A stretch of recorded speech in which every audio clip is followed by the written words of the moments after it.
Ahora se encuentra en primera de Tesalonicenses 5:1. Hermanos míos, no hace falta que yo les escriba acerca del momento exacto en que todo esto va a ocurrir. Ustedes saben muy bien que el Señor Jesús regresará en el día menos esperado, como un ladrón en la noche. Cuando la gente diga, todo está tranquilo y no hay por qué tener miedo, entonces todo será destruido de repente. Nadie podrá escapar, pues sucederá que en aquel momento menos esperado, como cuando le vienen dolores de parto a una mujer embarazada, no podrán escapar. Pero ustedes, hermanos, no vivan en la ignorancia. Así que el regreso del Señor Jesús no los sorprenderá como un ladrón en la noche.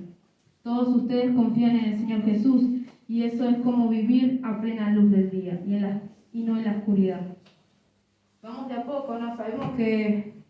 ¿Cuántos de acá somos conscientes que el Señor Jesús va a venir? Amén. Y el Señor que dice que Él va a venir una vez más, ya sabemos, ¿no? Como que Él dio su vida en la cruz, ¿no? Y sabemos que Él va a venir, pero ¿somos conscientes de eso? O simplemente vamos en la vida, como acá la palabra dice, que no seamos ignorantes. Que no pensemos que hoy no va a venir, o que mañana, sino que seamos conscientes día a día, porque una vez que Dios nos hace conscientes es porque donde debemos cuidar nuestras lámparas, nuestro aceite, como habla en Mateo 25, vamos a buscarlo.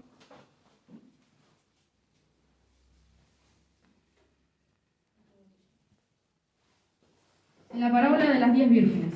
Entonces el reino de los cielos será semejante a 10 vírgenes que tomando sus lámparas salieron a recibir al esposo. 5 de ellas eran prudentes y 5 insensatas. Las insensatas, tomando sus lámparas, no tomaron consigo aceite, mas las prudentes tomaron aceite en sus vasijas, juntamente con sus lámparas. Y tardándose el esposo, cabecearon todas y se durmieron. Una vez más, ¿qué tipo de vírgenes estamos siendo en estos tiempos? ¿Las prudentes o las insensatas? Porque dice que tardándose el esposo, y el esposo es representado como el Señor Jesús, y nos está advirtiendo mediante esta parábola que debemos de estar atentos. Y a la medianoche se oyó un clamor, aquí viene el esposo, salid a recibirle. Entonces todas ellas vírgenes se levantaron y arreglaron sus lámparas, y las insensatas dijeron a las prudentes, danos de vuestro aceite, porque vuestras lámparas se apagan.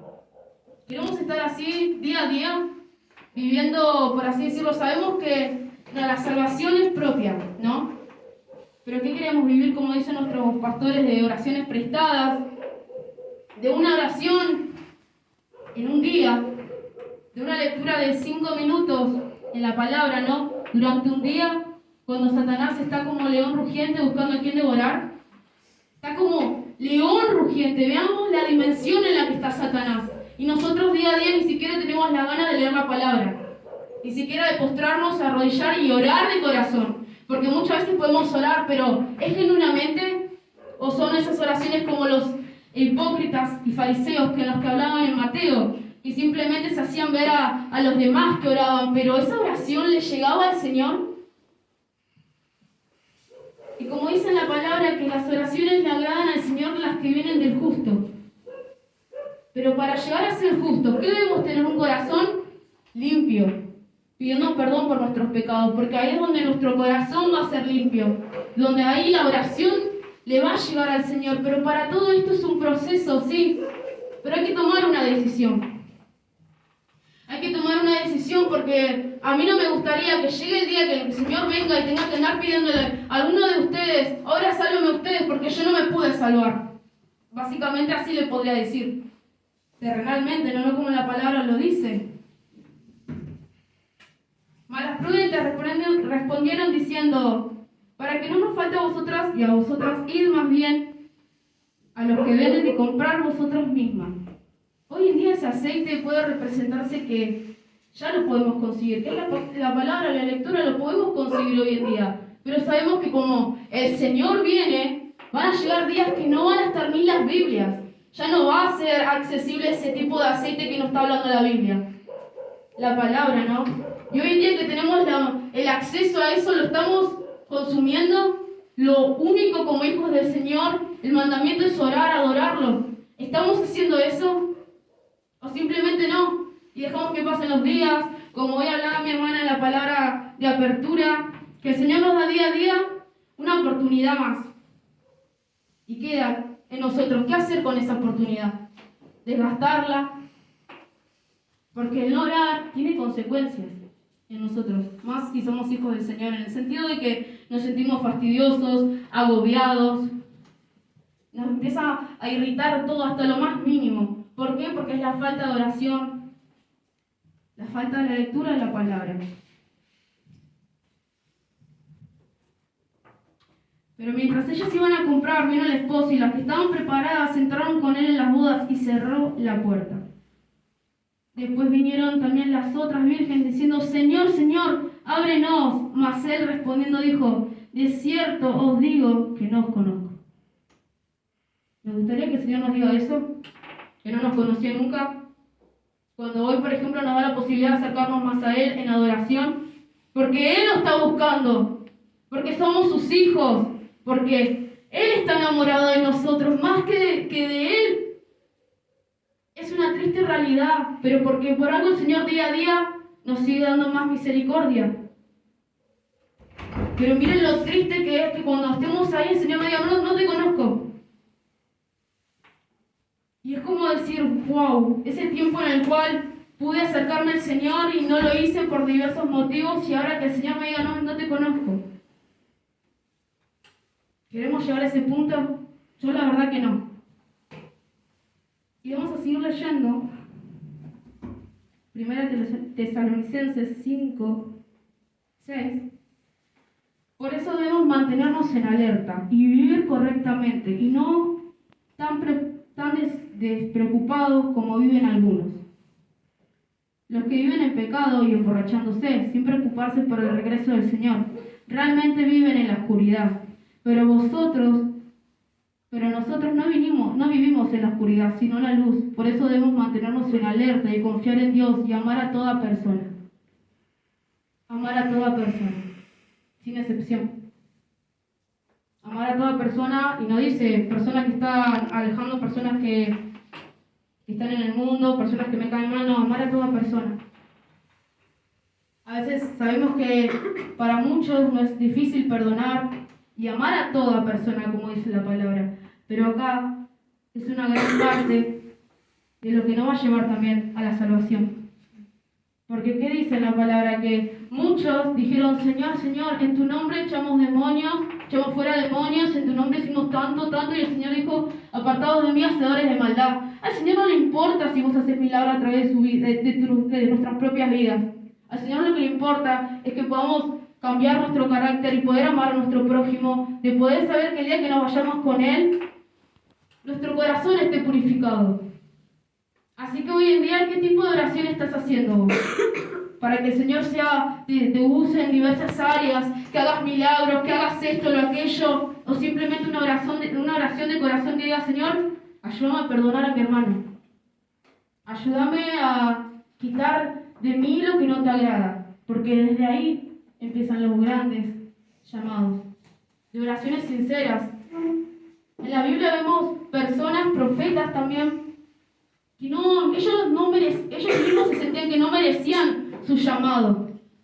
¿Por qué no sentían que no merecían su llamado? Porque era el corazón noble que ellos tenían, aún a pesar de estar en el mundo y diversas circunstancias que pasó. Pablo perseguía a cristianos.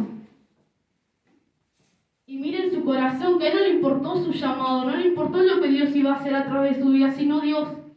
¿No está importando Dios verdaderamente?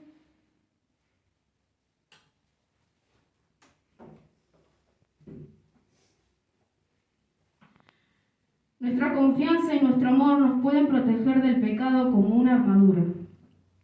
Repetimos de nuevo. Nuestra confianza y nuestro amor nos pueden proteger del pecado como una armadura. Y ahí nos lleva también a 1 Corintios 13, que habla de lo que es el amor. Que el amor, que podemos tener, por ejemplo, el don en lenguas, pero sin el amor, de nada sirve, porque el amor siempre es lo que va a permanece. ¿Cómo se dice? Eso, que el amor siempre va a permanecer, a pesar de tantas cosas, ¿no? Pero eso, hoy el Señor nos habla de que empecemos a ser conscientes de que Él viene, de que debemos amar a toda persona, habla, y del amor, de ser prudentes.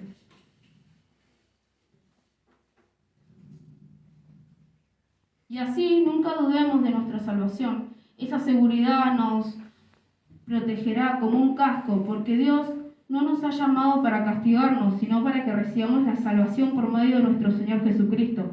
Porque Jesucristo murió por nosotros para que podamos vivir con Él, ya sea que estemos vivos o muertos cuando Él vuelva. Por eso, anímense los unos a los otros y ayúdense a fortalecer su vida cristiana como ya lo están haciendo. Una vez más, nos habla el Señor de la unidad. ¿Estamos siendo unidos estos últimos tiempos? Y como me hablaba el Señor de su regreso, también me hablaba de que nos empecemos a preocupar nosotros de que el Señor viene, por nuestra salvación, no por nuestros familiares y demás, porque muchas veces cometemos el error de estar más preocupados porque Cristo viene por nuestras familias que por nuestra propia salvación. Y aún nosotros nos podemos quedar si sigamos pensando de esa manera. Nuestro deber es orar y dejar en las manos del Señor. Y si el Señor nos indica y nos direcciona a dar palabra a nuestros familiares, gloria a Dios por eso. Pero no hay que estar encima de eso. Porque ¿qué pasa? Muchas veces, hasta yo me pasó de que estaba tan preocupada que descuidé muchas áreas de mi vida. Y es donde Dios una vez más tuvo misericordia en mi vida y me habló que Él se va a ocupar. Y que Él cumple sus promesas de que toda mi casa y yo serviremos al Señor, ¿no? Pero una vez más, el Señor me hablaba en Apocalipsis 22, 14. Debemos nosotros prestar atención a nosotros mismos, a nuestra, ¿cómo puedo decirlo? Nuestra propia salvación, ¿no? Pero no dejando de lado que debemos de predicar, que debemos orar y demás, pero dice en Apocalipsis 22, 14, lo estoy leyendo en otra traducción, a los que dejen, 12, perdón, pongan atención, yo vengo pronto y traigo el premio que le daré a cada persona de acuerdo con lo que haya hecho. Yo soy el principio y el fin, el primero y el último. A los que dejan de hacer lo malo, Dios los bendecirá, pues le dará el derecho a comer de los frutos que da vida eterna. Ellos podrán estar en los portones de las ciudades. Afuera se quedarán los malos, los que practican la brujería, los que tienen relaciones sexuales prohibidas, los asesinos, los que adoran a dioses falsos y todos los que engañan y practican el mal. Vemos cómo, una vez más, Dios nos hace recordar qué es lo que va a pasar cuando Él venga. Dice que los que hacen lo bueno irán con el Señor, ¿no? Y esto es una vez más recordarnos de que cada cosa que hicimos para el Señor, Él lo tiene anotado. También lo malo. Pero lo malo, mayormente, el Señor nos dice que nos pongamos a cuenta cuando hacemos algo que no es sagrado, ¿no? Pero cuánto más ahora que el Señor nos está recordando esto. Con más razón, empezar a cuidarnos lo que decimos, para no terminar lastimando una vida de una persona, porque sabemos que con nuestra boca podemos bendecir y maldecir, hasta mismo generar una muerte espiritual en una persona. Y que para eso al Señor no es nada. Si a nosotros nos matan espiritualmente con una palabra, el Señor nos va a defender. Pero si lo hacemos con otras personas, pensamos que no. Yo la verdad, por estas cosas yo no quiero estar fuera del reino del Señor en esos tiempos, porque habla también de eso, los que están haciendo malas obras. Y no malas obras se refiere a simplemente la brujería, la hechicería, sino no tener ese corazón arrepentido y genuino de poder perdonar inclusive.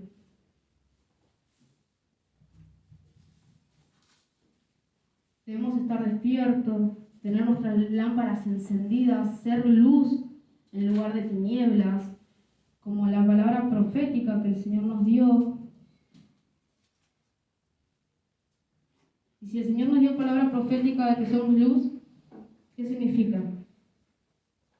Nuestra iglesia está haciendo esa luz de bendición para los demás, para nuestras familias, para nuestras escuelas. Está haciendo esa luz. Si lo está haciendo, gloria a Dios por eso, porque el Señor por algo nos habla. Y si no, hoy es el tiempo también de seguir.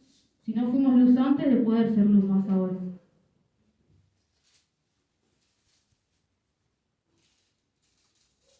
Y vamos a recordar la palabra que se encuentra en Mateo 5, 14.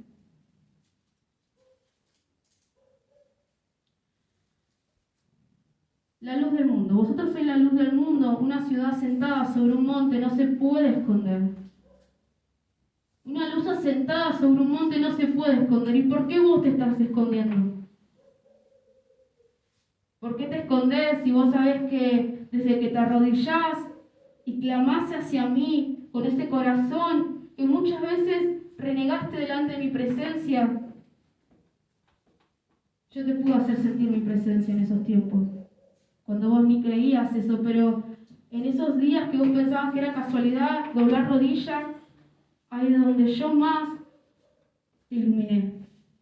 Pero ¿por qué te estás escondiendo? Si yo mismo, mi palabra dice que una ciudad asentada no se puede esconder sobre un monte. ¿Y por qué vos te estás escondiendo? Cuando sabés que sos luz para donde hoy yo te puse. Pero es tiempo que dejes de esconderte y que empieces a clamar más hacia mí, no pensando que yo te voy a pedir más de lo que vos podés, sino saber de que yo lo que quiero es que te vuelvas a enamorar de mí. En el 15 dice, ni se enciende una luz y se pone debajo de un almud, sino sobre el candelero y alumbra a todos los que están en casa. Así alumbra vuestra luz delante de los hombres, para que vean vuestras buenas obras y glorifiquen a vuestro Padre que está en los cielos. Si somos luz, ¿no? Como dice la palabra, ¿cuáles son los frutos de la luz? ¿Cuáles son los frutos del Espíritu? A ver, iglesia, ¿me puede decir un fruto del Espíritu?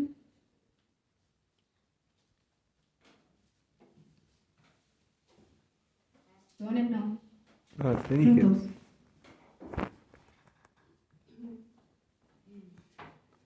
Gloria a Dios. Así que vamos a estar leyendo en Gálatas 5:22. Lo pueden estar buscando todo porque es importante. Gloria a Dios. Y dice, mas el fruto del Espíritu es amor, gozo, paz, paciencia, benignidad, bondad, fe. No significa que si nosotros no tenemos ninguno de estos estamos re mal espiritualmente. Aviso, ¿no? Pero sino que tiene que florecer como el Señor quiere. Gálatas 5:22.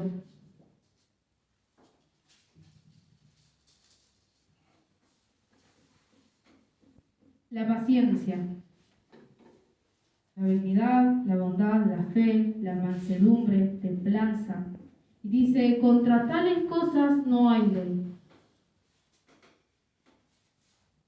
Porque dice que una vez más cuando aceptamos al Señor y empezamos a orar, a ayunar y buscar del Señor, nuestra vida espiritual se empieza a activar, ¿no? Y ahí es donde esos frutos empiezan a florecer, pero muchas veces cuando no hacemos lo que el Señor nos manda, están tapados, están ocultos. Pero al ser luz, estos frutos también tienen que florecer. El amor, la paciencia, porque el Señor lo que más creo que nos tiene es paciencia. Paciencia para arrepentirnos de las cosas, paciencia para los procesos. ¿Y cuánta más paciencia debemos tener nosotros? De saber y pensar de cuando nosotros le demandamos algo a alguien y queremos ya, siendo impacientes, ¿nos gustaría a nosotros que nos traten de la misma manera? pensando eso, de que el Señor nos dice que somos imitadores de Él. Y Él en cada momento, cuando sus discípulos se les quebrantaba la fe, cuando le decían, Señor, no podemos echar demonios y demás, el Señor tenía paciencia. Y en vez de decirles, les hubiera dicho, ¿ustedes hace cuánto tiempo están acá en el Evangelio y no saben echar demonios? ¿Cuánto tiempo estuvieron caminando conmigo? El Señor no les dijo eso. El Señor les lo exhortó, que es diferente, pero no reclamándole algo. Nosotros a la hora de corregir a nuestro hermano no tenemos que reclamarle lo que esto, sino exhortarlo con amor y corrección en la que el Señor nos va a direccionar, no la que muchas veces de la carne quiere brotar, porque de la carne brotan cosas malas, ¿no? Como son el adulterio, la fornicación, la inmundicia, la lascivia, la idolatría, hechicería, enemistades, pleitos, celos, iras, contiendas, disensiones, herejías, envidias, homicidios, borracheras y cosas semejantes a estas, acerca de las cuales os amonesto, como ya lo he dicho antes, que los que practican tales cosas no heredarán el reino de Dios. Una vez más, somos conscientes de que los celos, las iras, las contiendas no nos van a llevar al propósito también. Pero ¿por qué el Señor nos sigue marcando? Seamos luz, cuando parece también difícil, cuando todas estas cosas que nos está marcando el Señor. El Señor cuando nos marca algo es porque nos quiere corregir y porque nos ve capaces de lo que vamos a hacer. No es que te corrijo por esto y ya está, y bueno, ahora encárgate vos de lo demás. No, el Señor nos ve capaces de poder lograr lo que nos demanda, como iglesia, como pueblo, como hijos. Pero ahí está nosotros querer tomar la corrección o no. Ser un pueblo desobediente. Y sabemos qué es lo que le genera a los pueblos desobedientes, a Israel. Por la falta de conocimiento que no tenía, caminó 40 años en el desierto, y ese desierto no puede ser tranquilamente lo que representaba la Biblia, sino el mismo proceso que estamos pasando, entre comillas, durante 2 meses, 3 meses, cuando el Señor planeó desde que un mes estés en ese lugar. Pero a falta de no tomar decisiones, de no ser conscientes de que la queja esté en eso involucrado, muchas veces tarda más los procesos de lo que pensamos. Pero porque nosotros estamos siendo piedra de tropiezo. Y lo que el Señor me hablaba, aparte de esto, era con respecto a la queja. ¿Cuántos de acá nos quejamos alguna vez del Señor? De lo que hacía, de su obra, porque no entendíamos. Y yo estuve buscando y decían que muchos tomamos la queja como manera de desahogarnos, para que no nos sintamos mal, entonces nos quejamos de algo. Por algún problema, motivo, ¿no? Pero cuando hoy veo esto, el Señor inconscientemente no, sé que fue obra de Él, me decía en la palabra Mateo 11:28, que decía, vengan a mí los que están cargados y trabajados, que yo los haré descansar, creo que así dice la palabra. ¿Por qué? Porque cuando nosotros nos quejamos, se está haciendo la carne. Y yo en su tiempo no lo entendía. Porque dice que la queja viene de los descontentos con la voluntad de Dios. Y que esto muchas veces nos hace dar mal un ejemplo como cristianos. Ante situaciones que no entendemos. Pero vamos a ir un poco más profundo. Para ustedes, ¿la queja es un pecado? ¿La queja es un pecado, iglesia? No. Vamos a ver lo que dice. La queja es una expresión de dolor, pena, disgusto, disconformidad o enfado. ¿Y por qué la queja es un pecado contra Dios? Es un pecado. Dice porque es decirle a Dios que está equivocado y que realmente estamos inconformes con su voluntad en nuestras vidas, o que entendemos que merecemos algo mejor de lo que Él nos ha permitido dar. Es olvidarse de que Él es un Dios bueno y que permite las cosas en nuestra vida por una razón. Somos conscientes ahora que la queja es un pecado. Yo no sabía que era un pecado tampoco. Pero el Señor, yo cuando estaba buscando la palabra no entendía por qué me hablaba de 2 temas. y yo no entendía qué es lo que tenía que ver.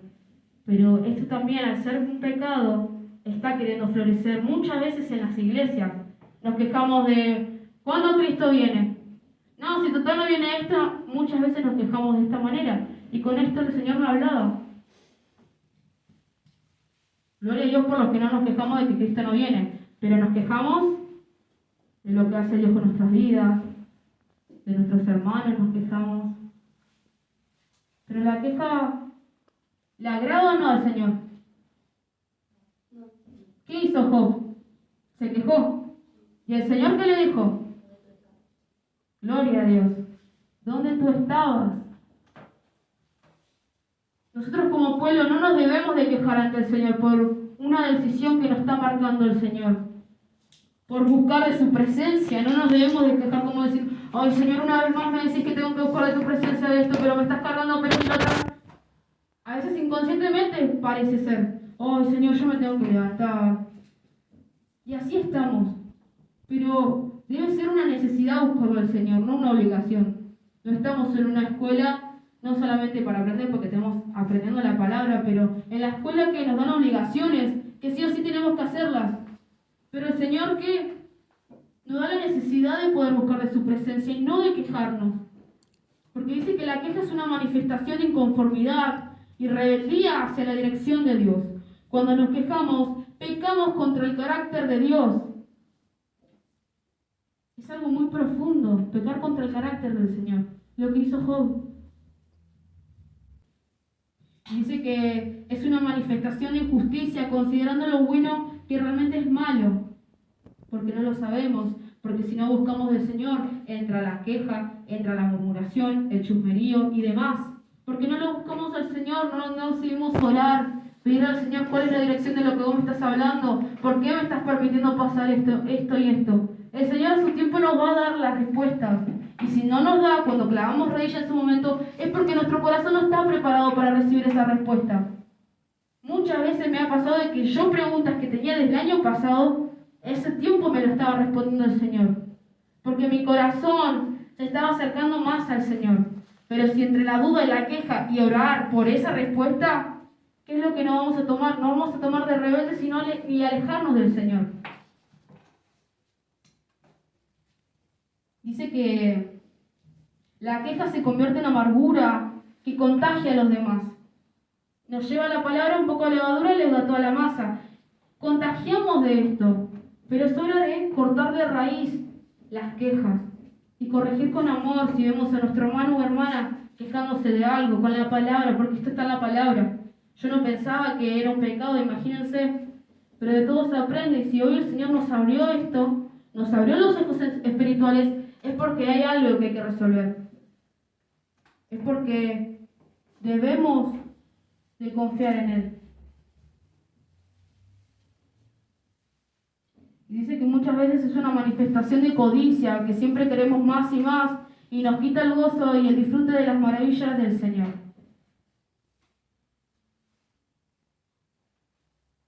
Y nos vamos a la palabra. Está en Romanos 12:2. Todo esto tiene una fundación bíblica, un fundamento bíblico. Y dice, no os adaptéis a este mundo, sino transformaos mediante la renovación de vuestra mente, para que verifiquéis cuál es la voluntad de Dios, lo que es bueno, aceptable y perfecto. Si en el mundo yo me quejaba, cuanto más en el Señor no lo debo de hacer. Porque es adaptarme de lo que vengo del mundo. Y el Señor no nos llamó para venir del mundo y ser del mundo en la iglesia, sino hacer luz, a ser conscientes de que Él viene, de no tomar por menos la corrección, ¿no? Porque la corrección al principio trae tristeza, pero luego se convierte en gozo cuando florece. Florece lo que el Señor nos corrige. ¿Y cuántos somos acá y testimonios, ¿no? De cuántas veces el Señor nos corrigió por nuestro carácter y que en su tiempo vimos como cosas que antes nos querían molestar en nuestro carácter, ¿no? O algo florecía y ya no nos molestaba como antes y podíamos resolverlo de otra manera. Lleva tiempo, pero nada es imposible para el Señor, porque su palabra dice, todo lo puedo en Cristo que me fortalece, y se refiere a todo. Y si hoy en día nos marca el Señor una dirección, una corrección, y nos abre los entendimientos es porque algo hay que hacer en nuestras vidas. Así que nada, hermanos, hasta acá llegó la palabra y que sea bendición para sus vidas y un fuerte aplauso para el Señor.